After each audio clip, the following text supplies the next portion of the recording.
বন্ধুরা দেখুন, আমরা কিন্তু ক্ষমতা পাওয়ার জন্য খুবই ব্যাকুল হয়ে যাই, অথচ রাসূলুল্লাহ সাল্লাল্লাহু আলাইহি সাল্লাম ক্ষমতা চেয়ে নেওয়ার জন্য নিষেধ করেছেন।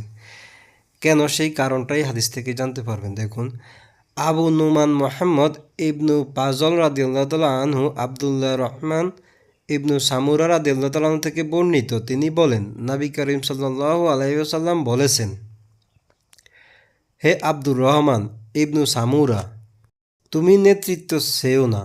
কেননা চাওয়ার পর যদি নেতৃত্ব পাও তবে এর দিকে তোমাকে শপথ করে দেয়া হবে, আর যদি না চেয়ে তা পাও তবে তোমাকে এর জন্য সাহায্য করা হবে।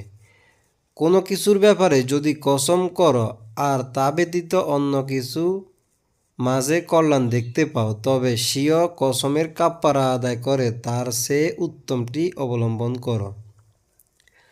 তো বন্ধুরা দেখুন, এখানে কিন্তু রাসূলুল্লাহ সাল্লাল্লাহু আলাইহি সাল্লাম ক্ষমতা চেয়ে নেওয়ার জন্য নিষেধ করেছেন, কারণ ক্ষমতা চেয়ে নিলে তার সব কিছু তার উপর শপথ করা হয়। অথচ ক্ষমতা যদি এমনি এমনি আল্লাহ দিয়ে দেন, অর্থাৎ তিনি পেয়ে যান, তাহলে কিন্তু আল্লাহ তাআলা সেক্ষেত্রে তাকে সাহায্য করবেন।